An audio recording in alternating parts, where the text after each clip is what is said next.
Hello అండి, అందరికీ నమస్తే. ఈరోజు మన వీడియోలో గుంటూరు స్పెషల్ గోంగూర పచ్చడిని సింపుల్గా ఎక్కువ కాలం నిల్వ ఉండేలా ఎలా చేసుకోవాలో చూద్దాము.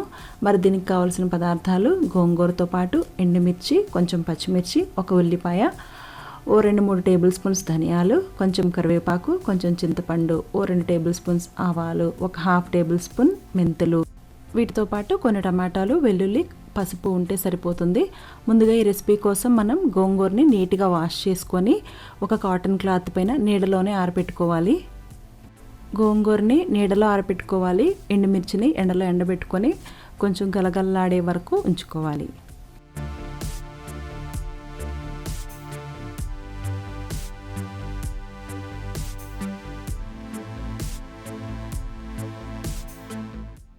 ఇప్పుడు ఒక కడాయి పెట్టుకొని ఒక 2 టేబుల్ స్పూన్స్ ఆయిల్ వేసుకొని ధనియాలు వేసి వేయించుకోవాలి. ధనియాలు కొంచెం వేగిన తర్వాత మెంతులు వేసుకొని మరొక నిమిషం పాటు ఫ్రై చేసుకున్న తర్వాత స్టవ్ ఆఫ్ చేసుకొని ఆవాలు వేసుకొని వేయించుకోవాలి.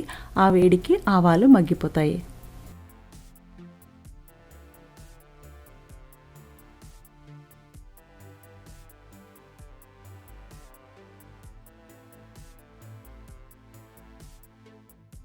ఇప్పుడు మనం వేయించుకున్న ధనియాలు, మెంతులు, ఆవాలు తీసి పక్కన పెట్టుకోవాలి.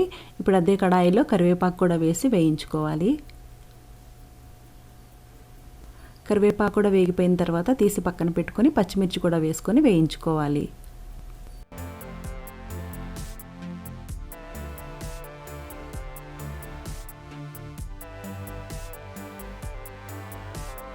పచ్చిమిర్చి కూడా వేగిపోయిన తర్వాత తీసి పక్కన పెట్టుకొని ఇప్పుడు అదే కడాయిలో మరొక టేబుల్ స్పూన్ ఆయిల్ వేసుకొని ఉల్లిపాయ రంగు మారే వరకు వేయించుకోవాలి. ఉల్లిపాయ ఈ విధంగా రంగు మారిన తర్వాత ఇప్పుడు ఇందులో వెల్లుల్లి కూడా వేసుకొని వేయించుకోవాలి. ఈ విధంగా ఉల్లిపాయ, వెల్లుల్లిపాయ, పచ్చిమిర్చి వేయించుకొని పక్కన పెట్టేసుకోవాలి. ఇప్పుడు అదే కడాయిలో కొన్ని ఎండుమిర్చి వేసుకొని కొంచెం కొంచెం వేసుకొని వేయించుకోవాలి.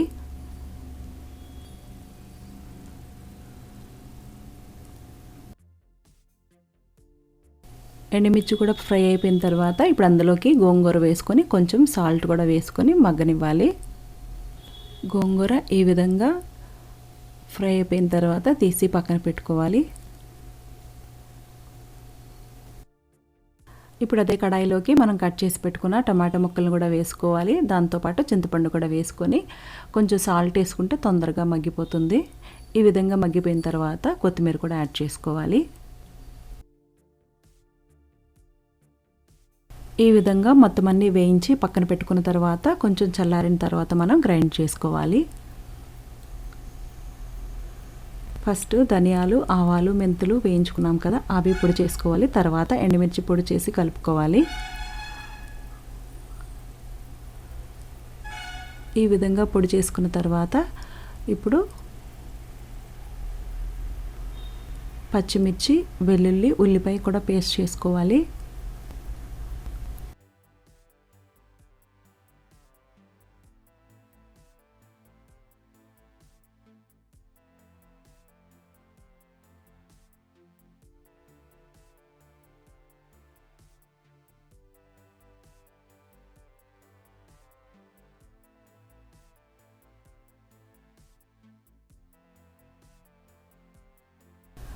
ఇప్పుడు గోంగూర, టమాటా కూడా పేస్ట్ పట్టేసుకొని ఇవన్నీ బాగా కలుపుకోవాలి.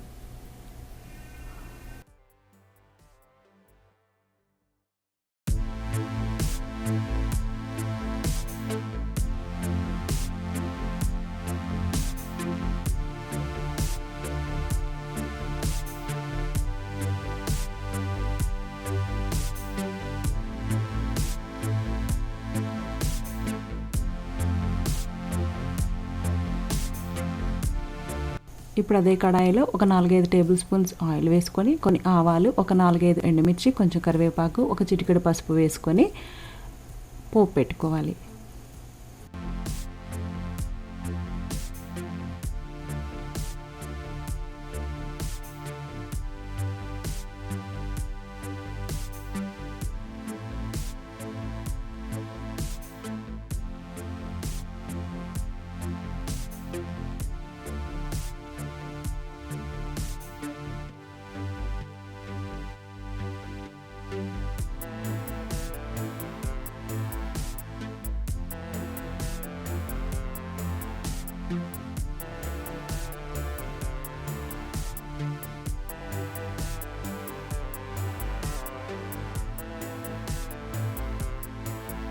ఈ విధంగా మొత్తం అంతా కలుపుకున్న తర్వాత చల్లారిన తర్వాత మాత్రమే ఏదైనా గాజు సీసాలో వేసి మనం స్టోర్ చేసుకోవాలి.